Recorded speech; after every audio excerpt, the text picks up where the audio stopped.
All right, let's talk about focus. We are going to break down 5 powerful, science-backed secrets that will help you reclaim your attention and absolutely crush your study goals.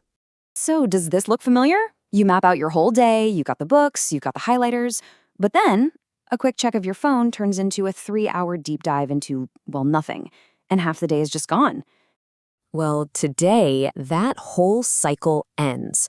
We're not just going to talk about it, we are going to fix it. I'm going to give you a real system to get your time and your attention back under your control.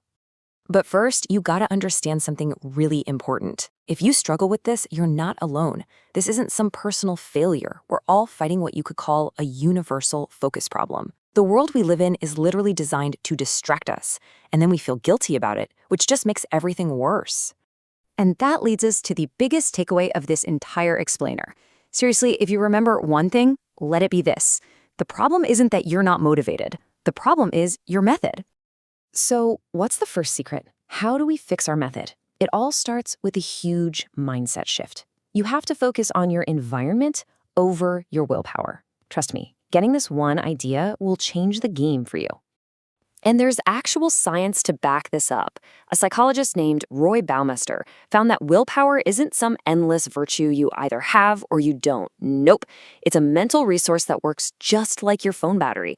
Every time you have to resist a notification or fight the urge to open a new tab, you're draining that battery. This really gives us 2 options. On the left, you've got the willpower trap. That's where you're constantly fighting temptation, your battery's always on low, and you feel guilty when you eventually give in. But on the right, that's the design mindset.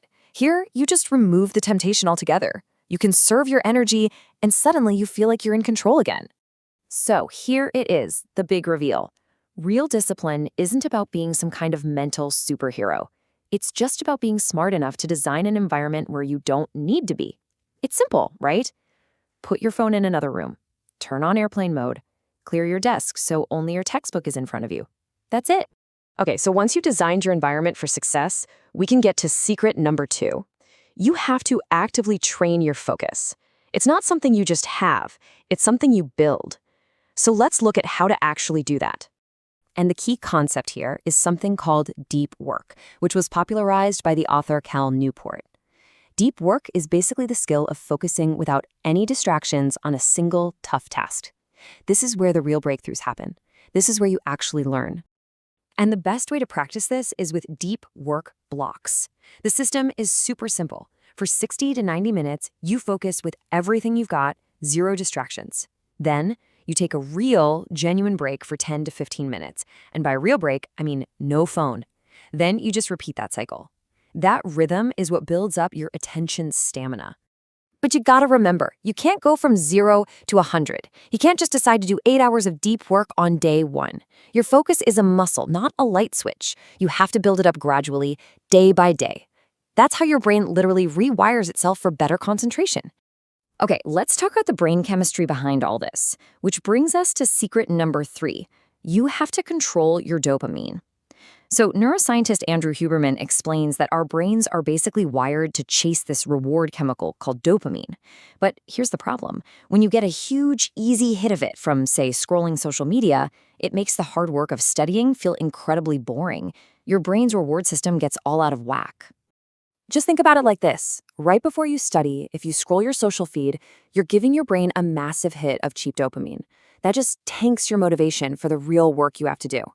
But if you do something low dopamine instead, like stretching or going for a short walk, you preserve that mental drive for the stuff that actually matters.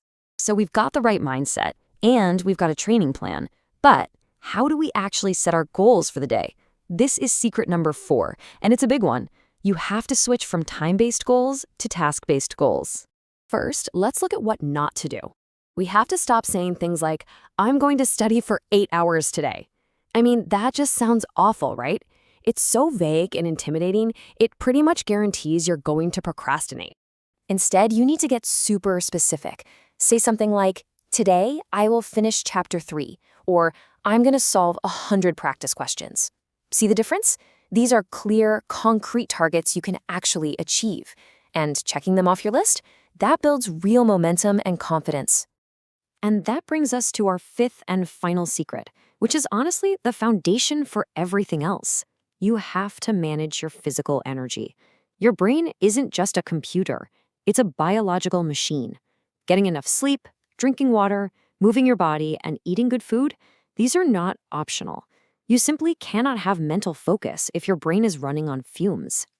Okay, let's put it all together. This isn't just a random list of tips. This is a complete system for a 30-day transformation.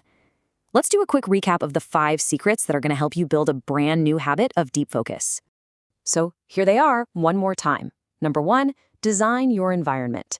2, train your focus using deep work blocks. 3, control your dopamine. 4, set specific task-based goals. And finally, number 5, manage your physical energy. That's the whole system right there. So that's the plan. I want you to apply these 5 secrets consistently for just 30 days. Look, it's not going to be easy, especially at first. But if you can stick with it, I promise your ability to focus will be completely transformed. And I'll leave you with this one last thought. We live in a world that is fighting for every second of your attention. In that kind of world, the ability to truly focus is a superpower. So you have to protect it. Your future literally depends on it.